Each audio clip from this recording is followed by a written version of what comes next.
Dati po, habang lumalaki ka bilang bakla or parte ng LGBTQIA+ community, mahirap kasi nagtatago ka. Magtatago ka po kasi takot kang mausgahan. Ayaw mong pagtawanan kasi masakit po yun eh. It gets better.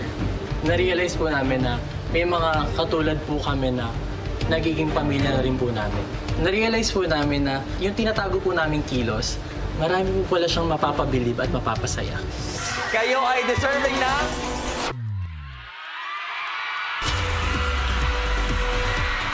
Ngayon, slowly, na-accept na po kami ng buong mundo, ng mga kaibigan namin. At yung pinakamalaging party po nun is, yung pamilya namin na dati kinakahiya kami is ngayon, nakaka-receive na po kami ng sobrang papuri at suporta. Hindi na namin kailangan magtago, wala na kailangang itago. Kaya Pilipinas, Rampa na ang Feb Manila!